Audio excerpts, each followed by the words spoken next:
प्रेम से बोलिए श्री सत्यनारायण भगवान की जय। 12 मई 2025 आज है सोमवार का दिन और आज है वैशाख मास की पूर्णिमा तिथि। और आज की वीडियो में आप सुनेंगे भगवान श्री सत्यनारायण की कथा, जिसे सुनने मात्र से समस्त कामनाएं पूर्ण हो जाती हैं। तो कमेंट बॉक्स में भगवान श्री सत्यनारायण का जयकारा लगाइए और प्रेम से सुनिए सत्यनारायण व्रत की कथा। एक समय की बात है, नैमिषारण्य तीर्थ में शौनकादि 88,000 ऋषियों ने श्री सूत जी से पूछा, हे प्रभु, इस कलयुग में वेद विद्या रहित मनुष्यों को प्रभु भक्ति किस प्रकार मिल सकती है तथा उनका उद्धार कैसे होगा। हे मुनिश्रेष्ठ, कोई ऐसा तप बताइए जिससे थोड़े समय में ही पुण्य मिले और मनोवांछित फल भी मिल जाए। इस प्रकार की कथा सुनने की हम इच्छा रखते हैं। सर्व शास्त्रों के ज्ञाता श्री सूत जी बोले, हे वैष्णवों में पूज्य, आप सभी ने प्राणियों के हित की बात पूछी है, इसलिए मैं एक ऐसे श्रेष्ठ व्रत को आप लोगों को बताऊंगा जिसे नारद जी ने लक्ष्मी नारायण जी से पूछा था और लक्ष्मीपति ने मुनिश्रेष्ठ नारद जी से कहा था। आप सब इसे ध्यान से सुनिए। एक समय की बात है, योगीराज नारद जी दूसरों के हित की इच्छा के लिए अनेकों लोकों में घूमते हुए मृत्यु लोक में आ पहुंचे। यहाँ उन्होंने अनेक योनियों में जन्मे प्रायः सभी मनुष्यों को अपने कर्मों द्वारा अनेकों दुखों से पीड़ित देखा। उनका दुख देखकर नारद जी सोचने लगे कि कैसा यत्न किया जाए जिसके करने से निश्चित रूप से मानव के दुखों का अंत हो जाए। इसी विचार पर मनन करते हुए वह विष्णु लोक में गए और वहां पर वह देवों के ईश नारायण की स्तुति करने लगे, जिनके हाथों में शंख, चक्र, गदा और पद्म थे और गले में वरमाला पहने हुए थे। स्तुति करते हुए नारद जी बोले, हे भगवान, आप अत्यंत शक्ति से संपन्न हैं। मन तथा वाणी भी आपको नहीं पा सकती है। निर्गुण स्वरूप, सृष्टि के कारण भक्तों के दुख को दूर करने वाले हैं। आपको मेरा नमस्कार है। नारद जी की स्तुति सुनकर भगवान विष्णु बोले, हे मुनिश्रेष्ठ, आपके मन में क्या बात है? आप किस काम के लिए पधारे हैं? उसे निसंकोच होकर कहो। इस पर नारद मुनि बोले कि हे प्रभु, मृत्युलोक में अनेक योनियों में जन्मे मनुष्य अपने कर्मों के द्वारा अनेकों दुखों से दुखी हो रहे हैं। हे नाथ, आप मुझ पर अगर दया रखते हैं तो बताइए कि वो मनुष्य थोड़े प्रयास से ही अपने दुखों से कैसे छुटकारा पा सकते हैं। भगवान श्री हरि बोले, हे नारद, मनुष्यों की भलाई के लिए तुमने बहुत अच्छी बात पूछी है। जिसके करने से मनुष्य मोह से छूट जाता है, वह बात मैं तुमसे कहता हूँ, उसे सुनो। स्वर्गलोक और मृत्युलोक दोनों में एक दुर्लभ उत्तम व्रत है जो पुण्य देने वाला है। आज प्रेमवश होकर मैं उसे तुमसे कहता हूँ, तुम ध्यान पूर्वक सुनो। श्री सत्यनारायण भगवान का यह व्रत अच्छी तरह विधान पूर्वक करके मनुष्य तुरंत ही यहाँ सुख भोग कर मरने पर मोक्ष को प्राप्त करता है। श्री हरि के वचन सुनकर नारद जी बोले कि उस व्रत का फल क्या है और उसका विधान क्या है, यह व्रत किसने किया था, इस व्रत को किस दिन करना चाहिए, सभी कुछ विस्तार से बताइए। नारद की बात सुनकर श्री हरि बोले, दुख और शोक को दूर करने वाला, यह सभी स्थानों पर विजय दिलाने वाला है। मानव को भक्ति और श्रद्धा के साथ शाम को श्री सत्यनारायण की पूजा धर्मपरायण होकर ब्राह्मणों और बंधुओं के साथ करनी चाहिए। भक्ति भाव से ही नैवेद्य, केले का फल, घी, दूध और गेहूं का आटा सवाया लें। गेहूं के स्थान पर साठी का आटा, शक्कर तथा गुड़ लेकर और सभी भक्षण योग्य पदार्थों को मिलाकर भगवान का भोग लगाएं। ब्राह्मणों सहित बंधु बांधवों को भी भोजन कराएं। इसके बाद स्वयं भोजन करें। भजन कीर्तन के साथ भगवान की भक्ति में लीन हो जाएं। इस तरह से सत्यनारायण भगवान का यह व्रत करने पर मनुष्य की सारी इच्छाएं निश्चित रूप से पूरी होती हैं। इस कलिकाल में अर्थात कलयुग में मृत्युलोक में मोक्ष का यही एक सरल उपाय बताया गया है। भगवान श्री हरि विष्णु ने कहा, यह सत्यनारायण व्रत सभी प्रकार के दुखों जैसे शारीरिक दुख, मानसिक दुख, शोक आदि का समन करने वाला है और धन धान्य की वृद्धि करता है, सौभाग्य अखंड करता है और संतान प्राप्ति के लिए किया जाता है। कलयुग में यह सबसे छोटा सा उपाय है। इस प्रकार श्री सत्यनारायण भगवान की कथा का प्रथम अध्याय समाप्त हुआ। प्रेम से बोलिए श्री सत्यनारायण भगवान की जय। सत्यनारायण व्रत का दूसरा अध्याय। श्री सूत जी बोले, हे द्विजों, अब मैं पुनः पूर्व काल में जिसने इस सत्यनारायण व्रत को किया था उसे भली भांति विस्तार पूर्वक कहूंगा। आप सब ध्यान पूर्वक सुनिए। एक समय की बात है, रमणीय काशी नगरी में कोई अत्यंत निर्धन ब्राह्मण रहता था। भूख और प्यास से व्याकुल होकर वह प्रतिदिन पृथ्वी पर भटकता रहता था। ब्राह्मणों से प्रेम करने वाले भगवान ने उस दुखी ब्राह्मण को देखकर वृद्ध ब्राह्मण का रूप धारण करके उस द्विज से आदर पूर्वक पूछा, हे विप्र, प्रतिदिन अत्यंत दुखी होकर तुम किस लिए पृथ्वी पर भ्रमण करते रहते हो? हे द्विज श्रेष्ठ, यह सब बतलाओ, मैं सुनना चाहता हूँ। ब्राह्मण बोला, हे प्रभु, मैं अत्यंत दरिद्र ब्राह्मण हूँ और भिक्षा के लिए ही पृथ्वी पर घूमा करता हूँ। यदि मेरी इस दरिद्रता को दूर करने का आप कोई उपाय जानते हो तो कृपा पूर्वक बतलाइए। वृद्ध ब्राह्मण बोला, हे ब्राह्मण देव, सत्यनारायण भगवान विष्णु अभीष्ट फल को देने वाले हैं। हे विप्र, तुम उनका उत्तम व्रत करो, जिसे करने से मनुष्य सभी दुखों से मुक्त हो जाता है।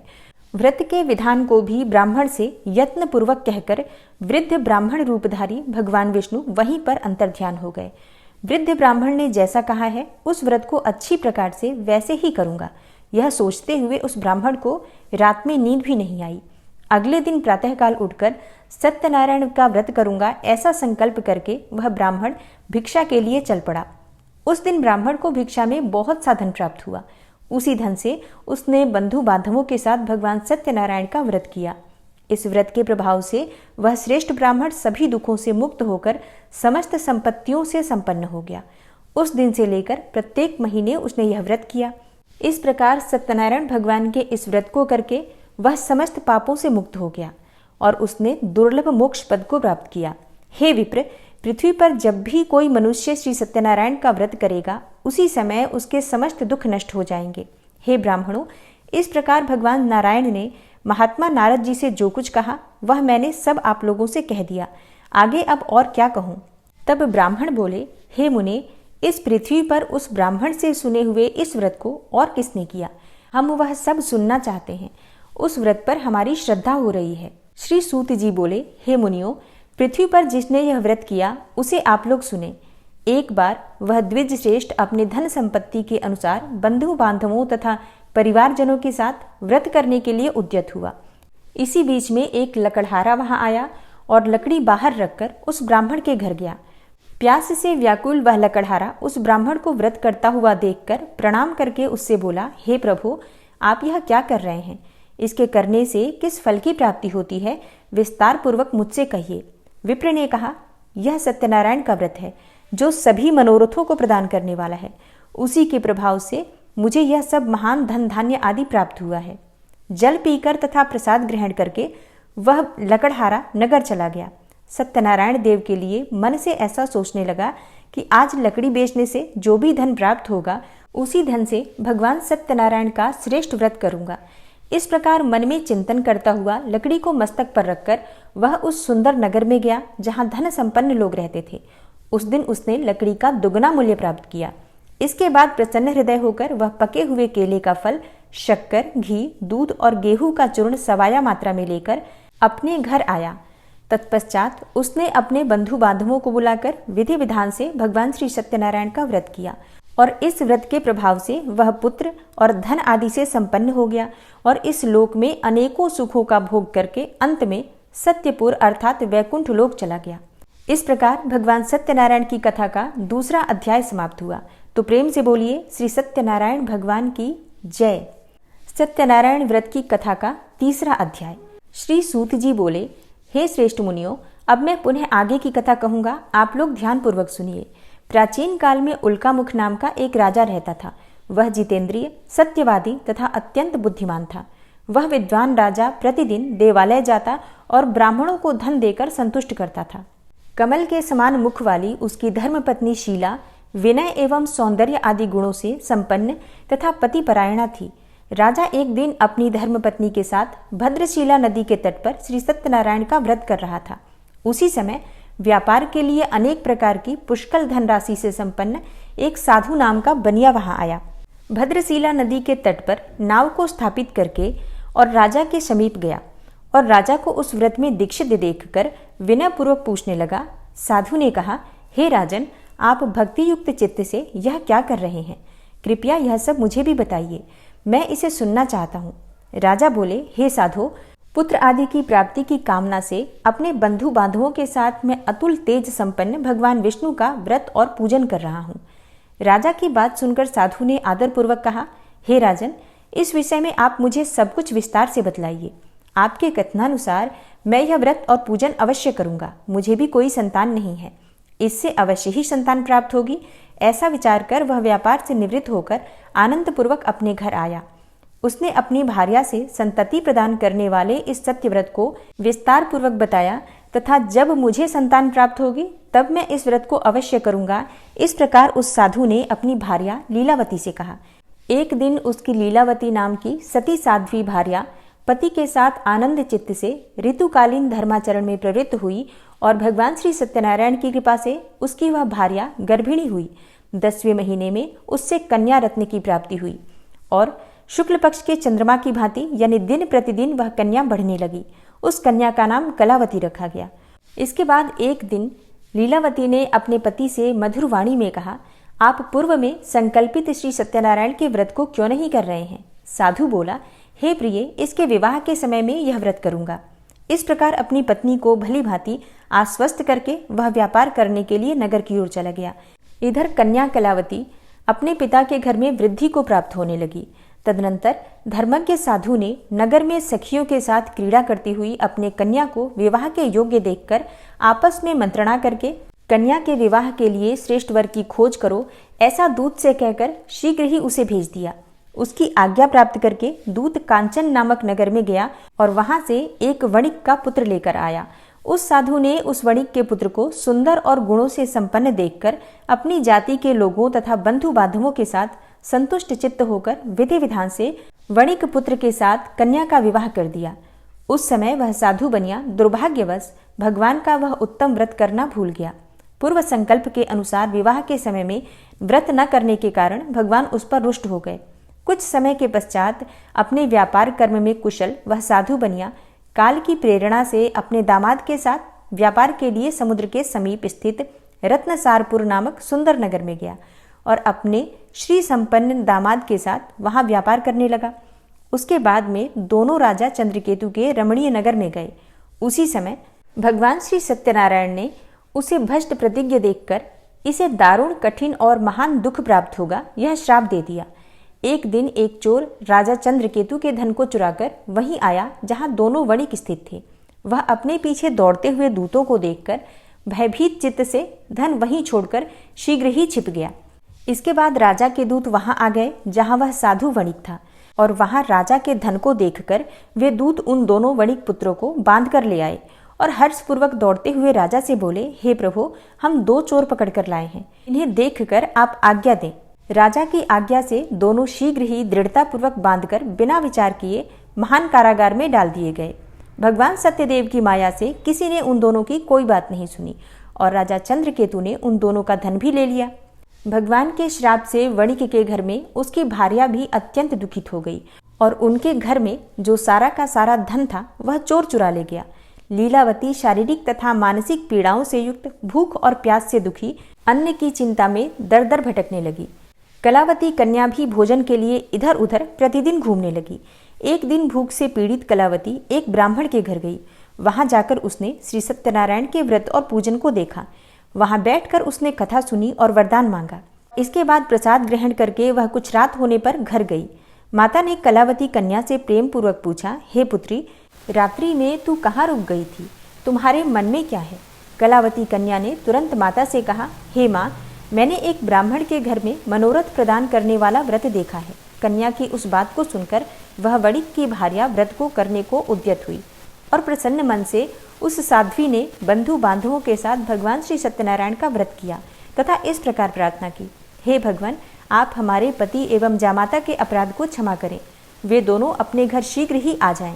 इस व्रत से भगवान सत्यनारायण पुनः संतुष्ट हो गए तथा उन्होंने नृपश्रेष्ठ चंद्रकेतु को स्वप्न दिखाया और स्वप्न में कहा, हे नृपश्रेष्ठ, प्रातःकाल दोनों वणिकों को छोड़ दो और वह सारा धन भी दे दो जो तुमने उनसे इस समय ले लिया है, अन्यथा राज्य, धन एवं पुत्र सहित तुम्हारा सर्वनाश कर दूंगा। राजा से स्वप्न में ऐसा कहकर भगवान सत्यनारायण अंतर्ध्यान हो गए। इसके बाद प्रातःकाल राजा ने अपने सभासदों के साथ सभा में बैठकर अपना स्वप्न सुनाया और कहा, दोनों वणिक पुत्रों को शीघ्र ही मुक्त कर दो। राजा की ऐसी बात सुनकर वे राजपुरुष दोनों महाजनों को बंधन मुक्त करके राजा के सामने लाकर विनयपूर्वक बोले, हे महाराज, बेड़ी बंधन से मुक्त करके दोनों वणिक पुत्र लाए गए हैं। इसके बाद दोनों महाराज नृपश्रेष्ठ चंद्रकेतु को प्रणाम करके अपने पूर्व वृतांत का स्मरण करते हुए भय विह्वल हो गए और कुछ बोल न सके। राजा ने वणिक पुत्रों को देखकर आदरपूर्वक कहा, आप लोगों को प्रारब्धवश यह महान दुख प्राप्त हुआ है। इस समय अब कोई भय नहीं है।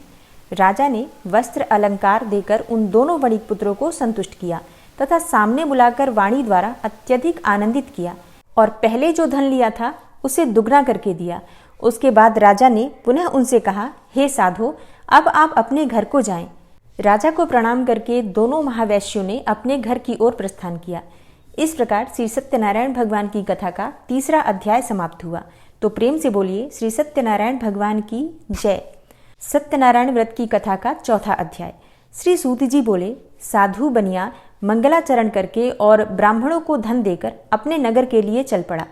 साधु के कुछ दूर जाने पर भगवान सत्यनारायण ने उसकी सत्यता की परीक्षा लेने की जिज्ञासा से पूछा, साधु, तुम्हारी नाव में क्या भरा है? तब धन के मद में चूर होकर दोनों महाजनों ने अवहेलना पूर्वक हंसते हुए कहा, हे दंडी सन्यासी, क्यों पूछ रहे हो? क्या कुछ मुद्रा लेने की इच्छा है? हमारी नाव में तो लता और पत्ते आदि भरे हैं। ऐसी निष्ठुर वाणी सुनकर सत्यनारायण वेशधारी श्री दंडी बोले, तुम्हारी बात सच हो जाए।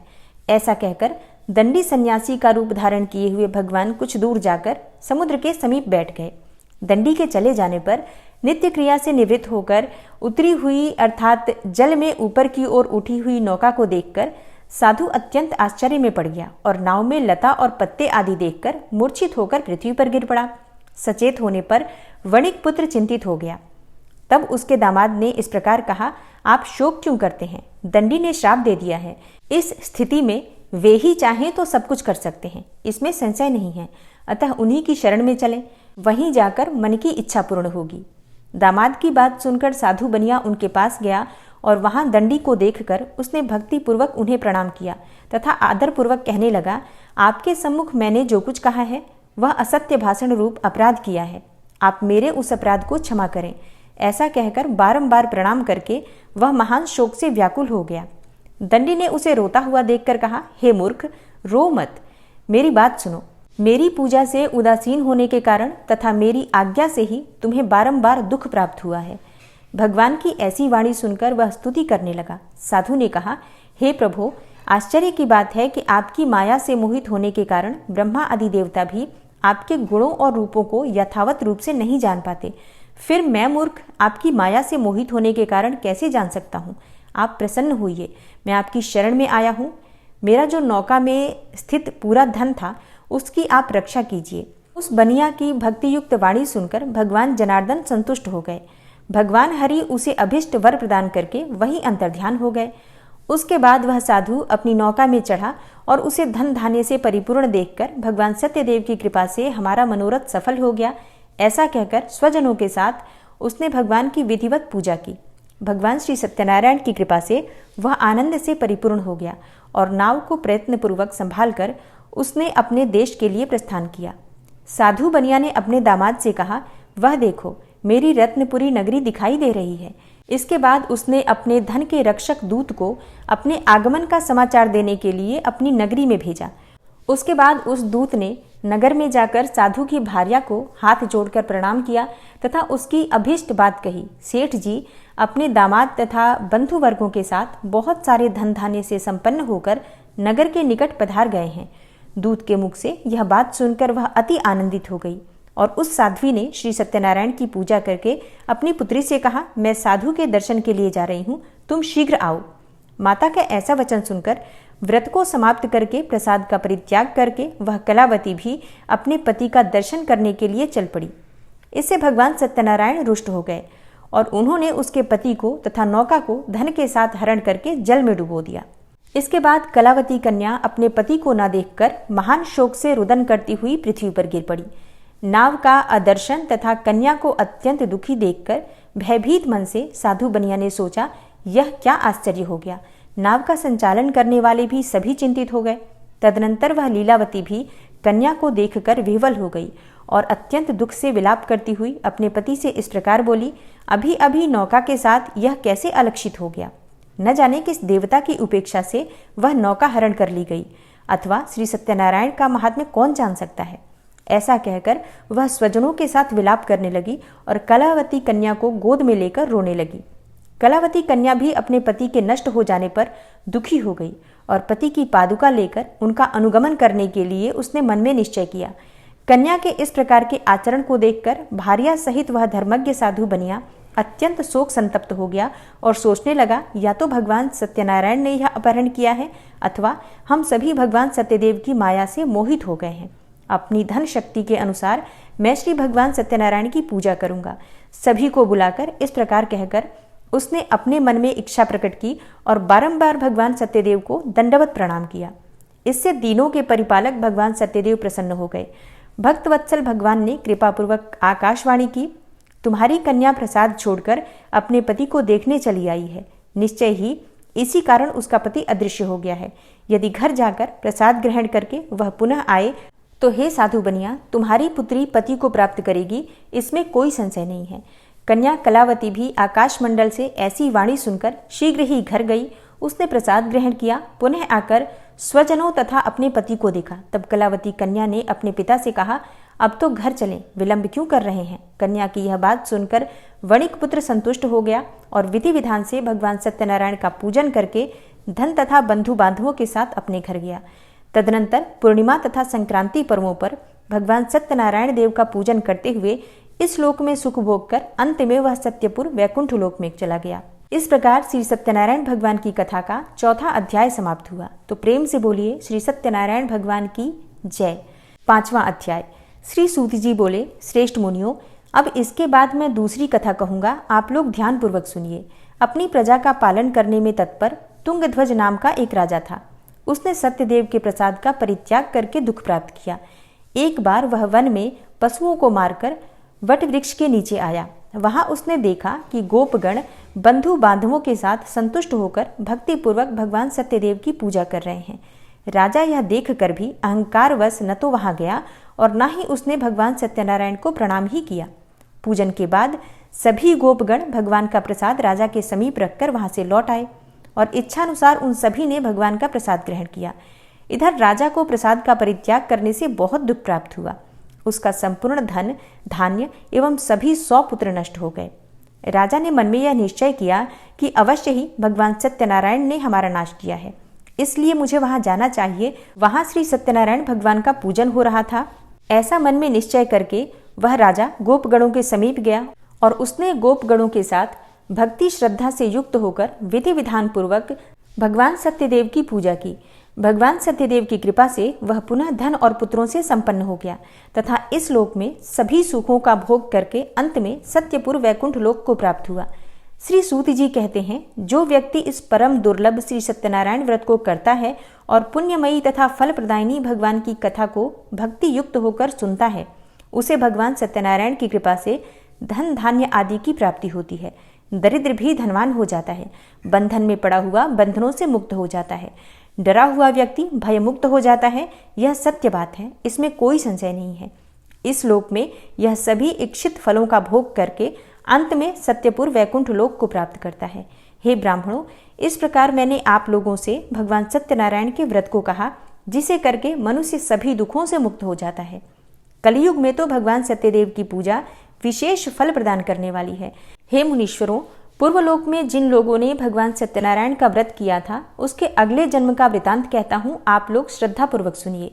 महान प्रज्ञा संपन्न सतानंद नाम के ब्राह्मण सत्यनारायण व्रत करने के प्रभाव से दूसरे जन्म में सुदामा नामक ब्राह्मण हुए और इस जन्म में भगवान कृष्ण का ध्यान करके उन्होंने मोक्ष को प्राप्त किया। लकड़हारा भील गुहों का राजा हुआ और अगले जन्म में उसने भगवान श्री राम की सेवा करके मोक्ष को प्राप्त किया।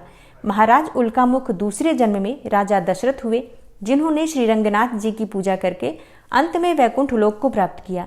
इसी प्रकार धार्मिक और सत्यव्रती साधु पिछले जन्म के सत्यव्रत के प्रभाव से दूसरे जन्म में मोरध्वज नामक राजा हुआ। उसने आरे से चीरकर अपने पुत्र की आधी देह भगवान विष्णु को अर्पित करके मोक्ष को प्राप्त किया। महाराजा तुंगध्वज जन्मांतर में स्वयंभू मनु हुए और भगवत संबंधी संपूर्ण कार्यों का अनुष्ठान करके वैकुंठ लोक को प्राप्त हुए।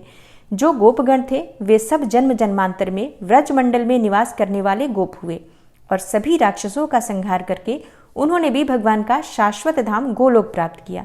इस प्रकार श्री स्कंद पुराण के अंतर्गत रेवा खंड में श्री सत्यनारायण व्रत कथा का यह 5वां अध्याय पूर्ण हुआ। और अब पूरे भक्तिभाव के साथ सच्चे मन से भगवान सत्यनारायण की आरती करते हैं।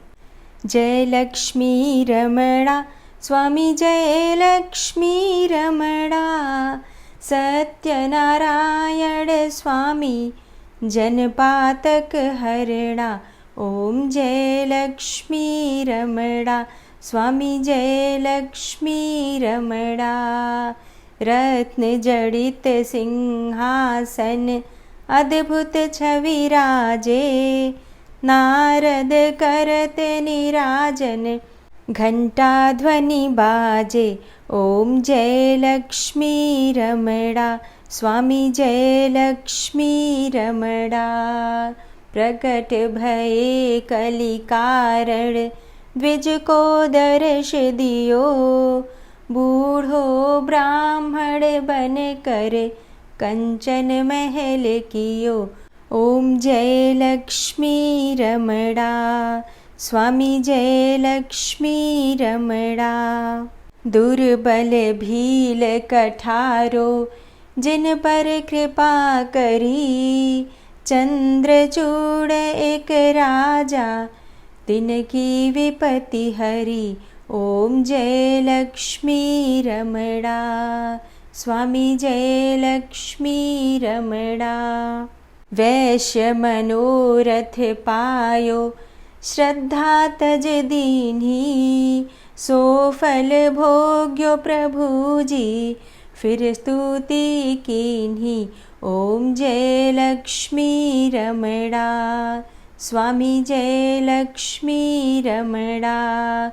भाव भक्ति के कारण छिन छिन रूप धर्यो, श्रद्धा धारण कीन्ही तिनको काज सर्यो। ओम जय लक्ष्मी रमणा स्वामी, जय लक्ष्मी रमणा। ग्वाल बाल संग राजा वन में भक्ति करी, मन वांछित फल दीन्हो दीन दयाल हरि। ओम जय लक्ष्मी रमणा स्वामी, जय लक्ष्मी रमणा।